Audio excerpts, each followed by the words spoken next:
Hey there everyone, this is Peter Skov from Music is a Journey. This is just a small update on stuff that has come in as part of the kind of aftermath or fallout or leftovers of my quest for contemporary Canadian metal, which I went on last year in 2020. So during 2020 I presented a lot of videos, me researching about Canadian metal, bringing home CDs, showing you the new stuff I had coming in, and that finally culminated in a video at the end of the year where I introduced 12 bands and their music, 12 picks of mine for more recent bands that I thought were really cool. Okay, but as I said, there's been a lot of fallout or leftover stuff or just, there were a lot of bands I checked out last year that I really liked and I wanted to get more of their stuff and I ordered it. And so this is stuff that has all come in sometime, well, it's basically orders from November up until early January. They finally all started coming in from the end of December after the videos were already finished. So very quickly, I don't do quickly very well, but very quickly I'm going to try to show you just what I got coming in here. So this is just more Canadian metal. Not all of it is brand spanking new stuff. Not all of them are really young bands, but let me just show you here. So first of all, we have the Order of Chaos, a metal band out of Edmonton. Apocalypse Moon, I think this was their third album, going back to 2015 though. They just recently released an album last year, at the beginning of last year, early last year, called Maniacal, I believe it was, which was very good, but I couldn't get the CD. They sold out. Too bad. But anyway, I got Apocalypse Moon here. Only listened to it once so far, but it is very good. I think they're getting better from, didn't hear their first album, but their second album I got.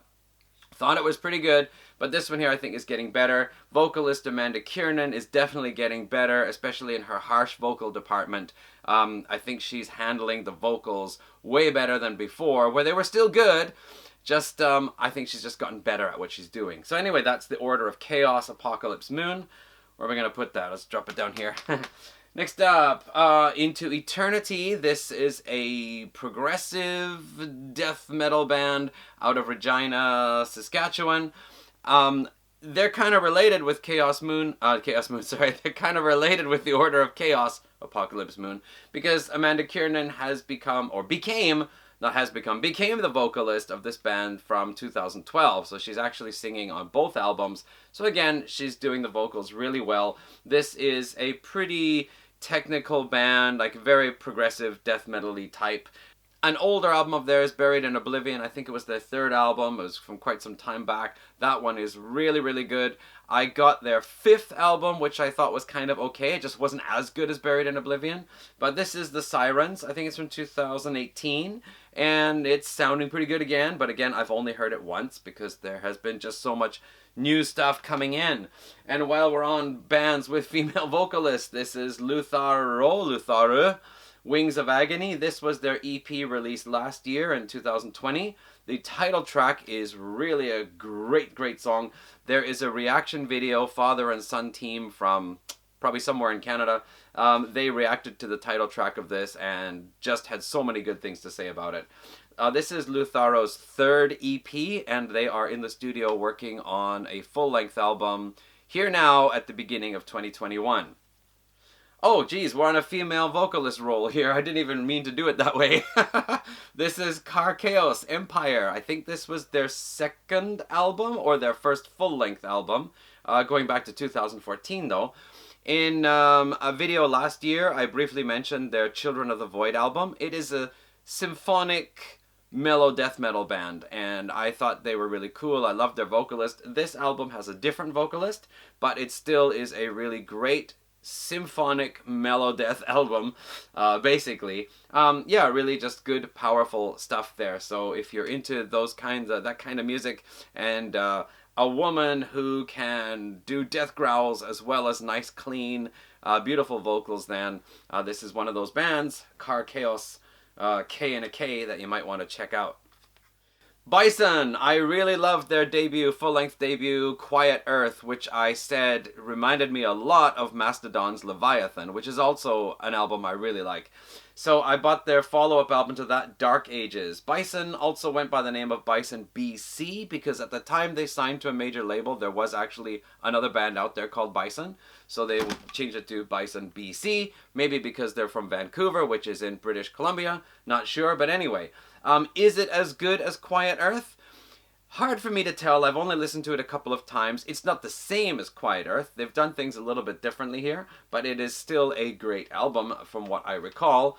As you can see, there's just so much stuff that has come in here in the last few weeks, so I can't really say that I've had a good deep listen to it all. But anyway, Bison BC, Dark Ages. If you like sludge metal, yeah, there it is. That's a great example. Alright, I really liked Holocaust CD What Is Not, which I think was from 2016 or so. Kind of a blackened thrash metal. So I tracked down one of their older albums. This goes back to 2002. What is it called here? Dark Age Descending. I listened to it on my way home last night, and it's quite different. Basically, if you imagine Devin Townsend's throat-shredding, kind of high-pitched, shrieking vocal, and then just put that on here, except without clear enunciation of most syllables. Any consonant that requires the front of the mouth to enunciate clearly seems to have been overlooked on this.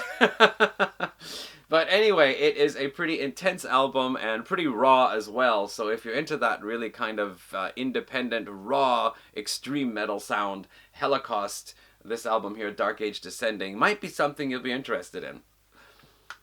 Okay, we also, this one here, this was actually mentioned by Sarah Kitteringham of Banger TV for her top picks for the year 2020. This is Possessed Steel's debut, Adris.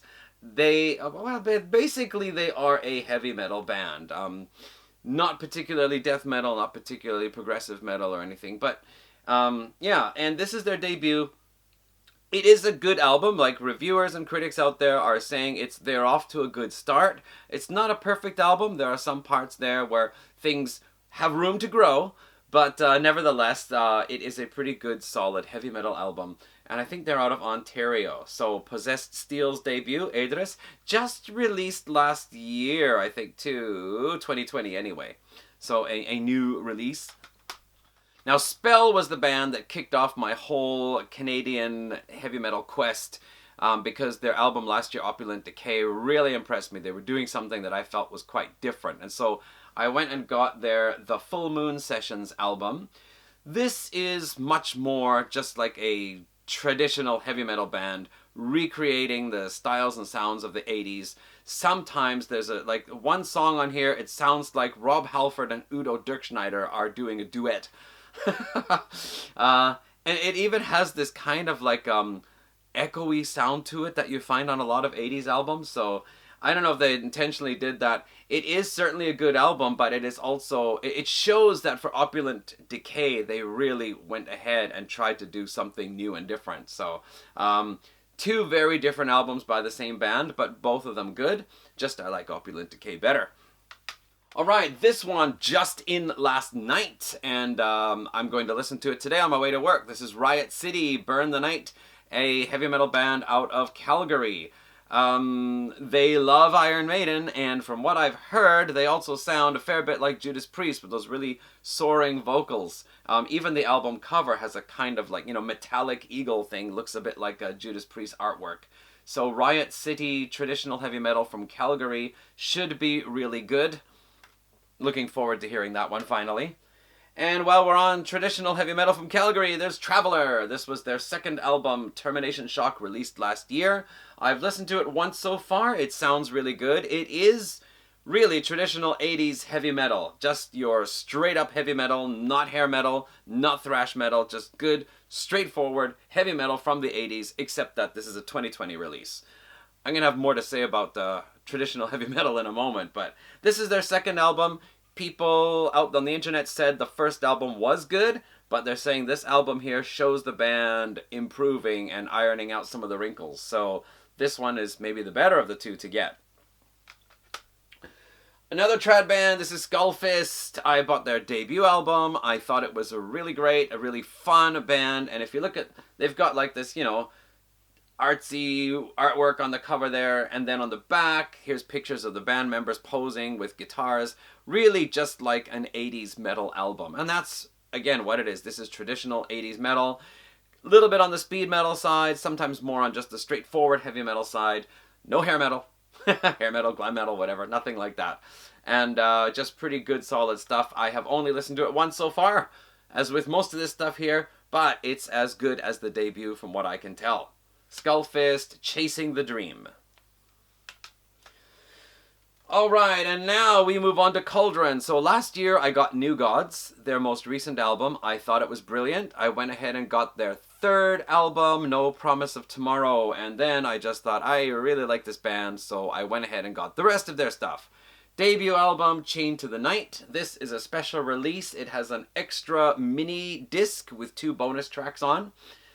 This goes back to 2008, 2009, somewhere around there. The print is a little bit too small for my aging eyes to see, but it looks like 2009. Cauldron's debut, followed by their second album. This is Burning Fortune. There's a fun video for the opening track, All or Nothing. 3 band members off at their day jobs, getting annoyed with their jobs, quitting, walking off, meeting together, going to their little garage studio and garage place anyway to play. And they have a little, it's winter, they have a wood stove. They rifle through some albums you see, like Judas Priest and Motorhead or whatever, some classic heavy metal albums from the early 80s. And then they pull out this one and chuck it in the fire to heat up the room. Anyway, Burning Fortune, and then their 4th album, In Ruin, the one that came just before New Gods.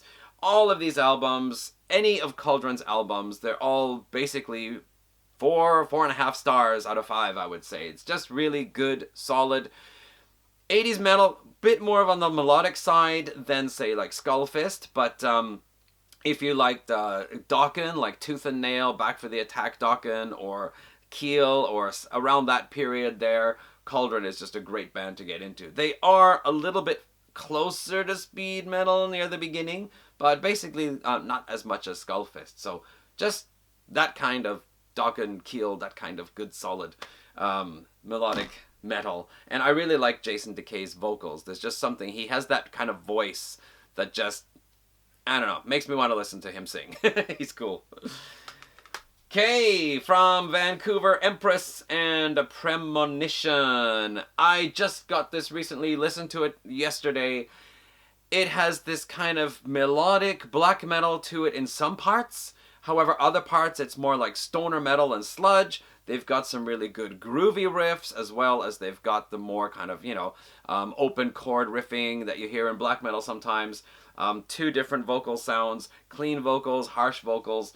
Very interesting band, because I've never heard like stoner and sludge mixed together with atmospheric black metal. But that is my initial impression after having heard this once, after listening to about 5 albums in one day. But that's Empress Premonition, their 2nd full-length album. Really cool stuff so far. Okay, next big stack, we're going to look at Striker. So last year I got Striker's Armed to the Teeth, and I thought, wow, this is really cool. Again, a traditional heavy metal band, this time from Edmonton. And I went and got another album and thought, that's also cool, so I just went ahead and got all of them. This is the debut album, Eyes in the Night. This edition here includes their Road Warrior EP, which came out first. So both of those on here. Moving along to Armed to the Teeth, which I got last year, as I said. City of Gold, which I think Armed to the Teeth was their highest rated album. City of Gold was very close behind. So after getting those 2 albums, I just thought this band is great. Have to get all of them. So I did. Stand in the Fire, followed by a self-titled album, Striker, followed by 2018's Play to Win, which won the Juno Award in 2020 for Best Metal or Hard Rock Act in Canada, Juno Awards. So, Striker basically at the beginning starting out more of a metal, almost speed metal type thing. And by this point here, they start to add a little bit more, well, maybe not from here, but maybe this is their most melodic album, yet it still has that, basic Striker sound of good, solid, traditional metal. Now, here's where I'm going to make a short comment about trad metal. If we look back to the 80s, and you take a look at, for example, a band like Helix, and their third album, No Rest for the Wicked, it has this certain sound. It was a kind of fun, party rock sound, not really heavy, more hard rock. But then they went on to Razor's Edge, and for me, Razor's Edge just was a little bit more, had a little more guts and grit to it, had a little more power to it. And then they moved on to, what the heck was it called now? Something About Heaven. Oh, shoot. Anyway, that started to develop the melodies more and took that kind of more hard rock and edge back a little bit, making it a little bit more mainstream. And then they went to Wild in the Streets, which kind of brought back the more street hard rock sound. So what I'm saying here is that over those 4 albums, they changed their sound for each album. And many bands did this, like Killer Dwarfs' first album was this great hard rock, heavy metal album. Next album, I can't get it, it's out of print, but it sounded good too. And then the third album, I think it was called Big Deal, started to become more of this, like a blues-influenced hard rock, more radio-friendly type thing. So the point is that during the 80s, bands in the 80s were having to move with the trends. If synthesizers came in, some bands added synthesizers. If the style of production changed, or they needed more melodies, or needed more songs to get on the radio because the record companies knew that this style was going to get more sales, so why don't you guys do this? Or if just the band naturally decided to do that and follow trends, I don't know. But what's happening is with these modern traditional bands, basically starting from around 2005, from what I can gather, and up to the present, they don't have to follow those changing trends like they did in the 80s. They can just look at what they liked of 80s metal and just play that. If they don't want synthesizers, then no synthesizers. If they don't want this big production sound, then no big production sound. Just the riffing, the soloing, the soaring vocals, all that stuff that made 80s heavy metal, not hair metal, not more lightweight stuff like Bon Jovi, just good solid 80s metal. That's the best of the stuff that they take, and then they just put it into their bands and say, these are the albums we want to make. So even a band like Striker or Cauldron, who have 5 or 6 albums out, there are some stylistic differences or production differences, but they basically stick to that same good solid 80s metal sound. Okay, before this video gets too long, I don't remember if I had a chance to mention Untimely Demise's album No Promise of Tomorrow, but a thrash band out of Saskatoon with some more harsher vocals, a little bit closer to extreme metal vocals, beyond thrash anyway. Untimely Demise, their ratings of their albums just keep going up album after album, and this was the most recent one. Don't remember if it's 2018 or 19, but anyway, No Promise of Tomorrow. Great thrash album artwork, and just maybe their highest rated album so far. Then Wormwitch, a kind of black metal band, but with other influences. Some people say crust, but there's other stuff in there as well. I included them in my 12 picks from last year. So this is their previous album, their first album, Strike Mortal Soil. Is it as good as The Heaven That Dwells Within? Haven't quite decided yet, but it's certainly not different, like really different. It's similar in style, so far after one listen, I think it sounds good. Wormwitch, Strike Mortal Soil. If you want to hear what they sound like, you can either check them out or look at my episode 36 video. They are mentioned twice, first in the intro music, and then again, they're the first band I talk about. Wormwitch. Okay. Begrime Exemius, a blackened death metal band, or deathened black metal band, not sure, out of Edmonton. I really liked their, what was it called now? The Enslavement Conquest album of 2016. Really good, solid, old school death metal. Great sound overall. So I went and got one of their older ones, Visions of the Scourge, and this is really different. It has a much more underground, independent style sound to it. The guitar sound is not the same.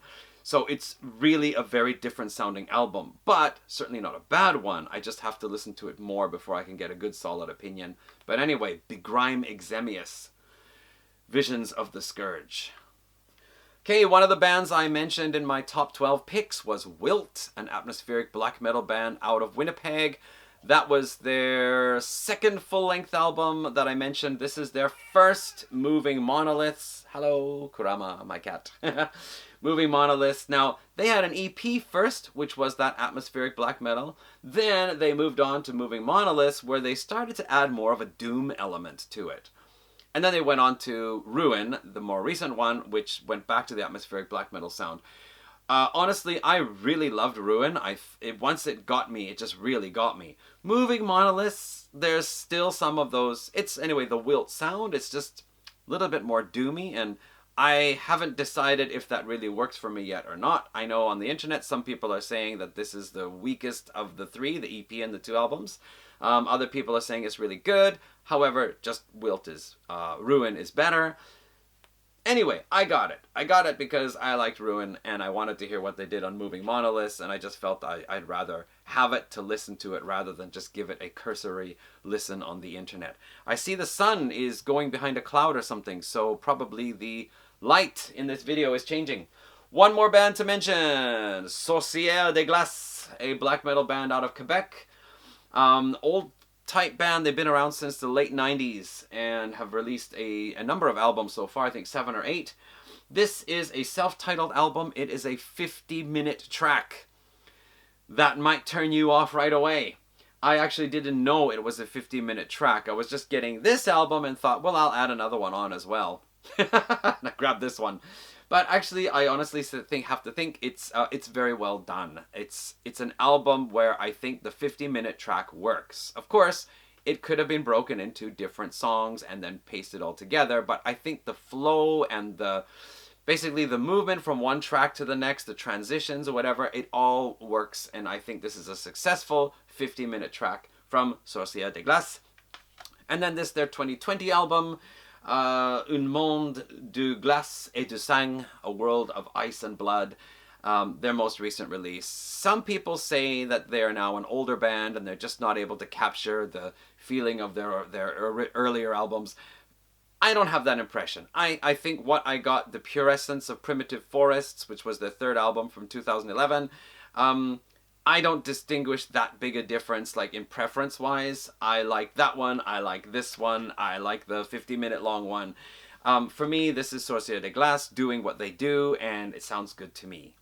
Okay, there are still a couple more I was hoping to get. Norilsk, their first full-length album, The Idea of the North. Another Borealis album, Purgatory, and a Kitty album, their second album, Oracle. They should be coming in soon, but didn't get here in time for the video. That's okay, because I got another video to make after this. So there you go, a bunch of my recent Canadian metal acquisitions.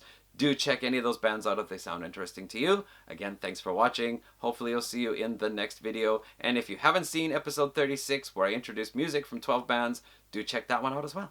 Okay. See you in the next one. Bye.